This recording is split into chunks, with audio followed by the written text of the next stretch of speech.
Salut tout le monde, j'espère que vous allez bien. Aujourd'hui, je vais vous parler de l'histoire de mon premier achat immobilier et comment je me suis fait humilier, je ne peux pas le dire autrement, lors de cet achat. Mais vous allez comprendre que des fois, il faut savoir surmonter certaines choses pour au final réussir. Et j'ai bien fait de ne pas rester sur cette petite humiliation que j'ai vécue. Donc, je vais vous parler du prix d'achat de cet investissement, le rendement, comment je l'ai négocié. Et c'est là que je me suis fait humilier d'ailleurs.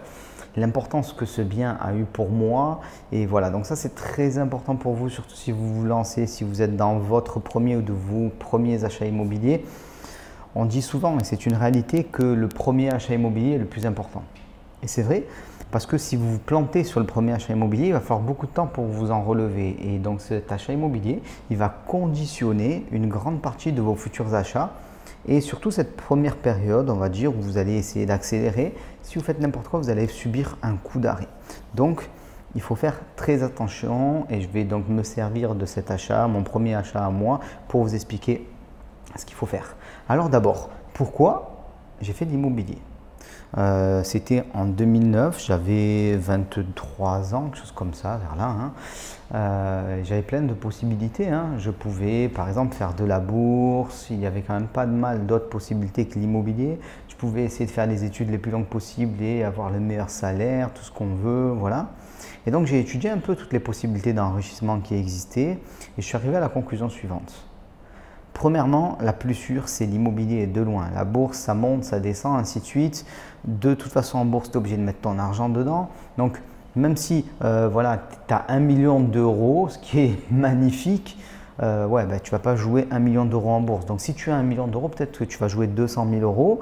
Et c'est bien, 200 000 euros, c'est une somme, mais avec un seul achat immobilier, tu vas voir ta banque, on te les donne, les 200 000. Donc, pourquoi se casser la tête? Donc, je suis arrivé à la conclusion, en regardant un peu toutes les possibilités, que le meilleur moyen d'enrichissement maintenant et sur le long terme, et notamment avec les effets de levier, c'était l'immobilier. Donc ça, c'était mon premier truc. Voilà, ce premier point qui était important pour moi et ça me paraissait le plus logique, l'immobilier, le plus simple. Donc, il fallait bien commencer. Voilà, commencer à un moment ou un autre. J'ai passé du temps à me renseigner, à comprendre ce qui se passait en immobilier. J'ai vu plusieurs possibilités, acheter un appartement, ainsi de suite, tout ça. Et moi, j'ai décidé de commencer très petit puisque j'ai commencé avec un garage. Alors, notre manière de commencer en immobilier, elle dépend de où est-ce qu'on en est dans la vie. Moi, j'étais étudiant à ce moment-là, j'avais économisé pendant de longues années, j'avais de quoi m'acheter un garage. Mais à ce moment précis, je n'aurais pas pu demander de l'argent en banque et je n'aurais pas fait le truc à la con qu'on vous conseille de faire, même si certains le font. Et si vous êtes ambitieux, peut-être vous devez le faire, ça c'est votre responsabilité personnelle, c'est-à-dire prendre un prêt étudiant pour pouvoir s'acheter de l'immobilier. Certains l'ont fait, ça peut marcher, mais je ne vous le conseillerais pas parce que c'est quand même un petit peu une action de tête brûlée, j'ai envie de dire, et tu as une chance sur deux de te planter, donc il faut y faire gaffe. Donc moi je devais commencer, comment je pouvais commencer à ce moment-là? Je pouvais commencer en achetant un garage parce que je n'avais pas de capacité d'emprunt à ce moment-là et de toute façon je vous dis la vérité, je vous en reparlerai sûrement un moment ou un autre, je ne comprenais pas bien l'effet de levier du crédit, je ne comprenais pas. On m'avait expliqué, c'était une étudiante alors, je ne sais pas comment ça s'appelait à l'époque, mais c'était un truc lié à l'immobilier, voilà. Elle m'avait expliqué l'effet de levier, mais franchement, je ne comprenais pas bien l'intérêt. Je me disais, mais attends, mais si tu ne peux pas rembourser ton crédit, tu vas couler, comment tu vas t'en sortir, ainsi de suite. Bon, on a compris qu'il n'y avait pas que ça, il y a pas mal de points à prendre en compte. Donc, achat, petit garage à 10 000 euros. Donc, 10 000 euros, c'est une petite somme, je pouvais payer cash. C'était un bon prix, ce garage, il en valait 13 plus ou moins. Voilà, il y avait un bon rendement puisque ça pouvait se louer 100 euros par mois. Donc ça fait du 12% brut, j'ai envie de te dire, ça va. C'est un petit placement pépère, bon père de famille. On va y revenir. 10 000 euros, c'était un bon prix et 12%, c'était un bon rendement. Et c'est un peu là que je me suis fait humilier en voulant négocier le prix. Je vais vous expliquer ce qu'il ne faut pas faire en matière de négociation. Donc ce bien, je suis allé le visiter et en le visitant, il s'avère que je l'ai trouvé nickel, j'ai envie de vous dire. C'est-à-dire qu'il avait la bonne taille, il était un petit peu plus grand que les autres garages de la résidence, donc c'était intéressant pour moi. Il avait un rideau électrique alors que les autres n'en avaient pas. Donc vous appuyez sur la télécommande, le rideau monte, donc c'est très intéressant pour le louer plus facilement. Il était bien entretenu, ainsi de suite. Et je me suis dit, écoute, c'est le top, tu dois l'acheter. Maintenant, 10 000 euros, c'est bien, mais tu dois pouvoir négocier le prix, c'est obligatoire. Donc j'ai fait tout ce qu'il ne faut pas faire. j'ai essayé de casser en deux le garage et le vendeur, c'est-à-dire en dénigrant le produit qui était à vendre. Donc très très simple, hein. Lors de la visite, j'ai commencé à émettre quelques petites réserves, on va dire, sur le garage, ainsi de suite. Et surtout, j'ai rappelé plus tard, après la visite, le propriétaire, mais il n'a pas répondu. Et je lui ai laissé un message sur son répondeur pour essayer de négocier le prix. Et donc là, c'était la fête, hein. Votre garage, il n'est pas si bien que ça, voilà, ça va être difficile de le louer, ainsi de suite. J'ai essayé de trouver tous les arguments les plus irrationnels pour essayer de négocier le prix.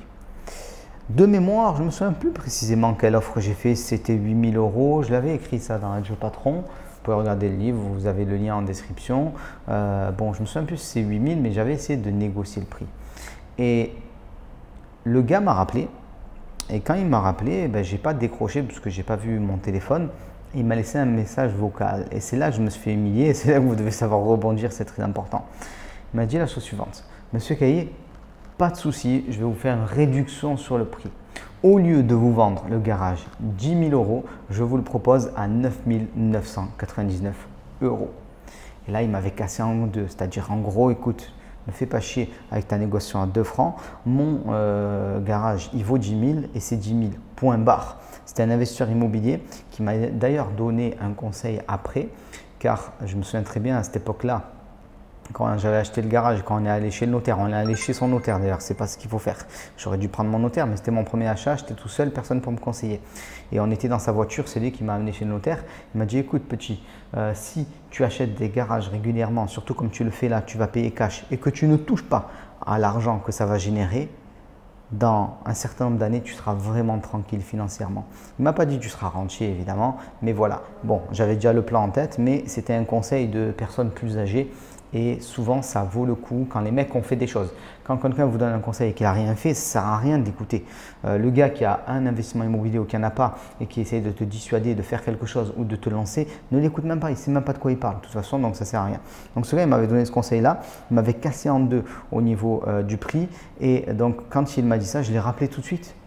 Et je dis ok, je le prends à 10 000 €, il n'y a pas de problème. Je voulais le garage, je savais, 12 %, c'était nickel, tout ça. Et il m'a rapporté de l'argent pendant de longues années. Et c'est le seul bien immobilier de l'époque que j'ai, qui me reste et que j'ai en nom propre d'ailleurs, à vrai dire. C'est le seul truc parce que j'avais oublié de le vendre. Mais ça, c'est encore une autre histoire. Donc j'ai subi une humiliation et je suis passé quand même au-dessus. Je ne me suis pas braqué. Pourquoi je vous dis ça? Parce que dernièrement, j'ai eu quelqu'un en coaching qui s'est fait complètement bâcher par un agent immobilier. Il l'a mal reçu, il l'a maltraité pendant toute la visite, du genre ouais, regarde le bien, voilà.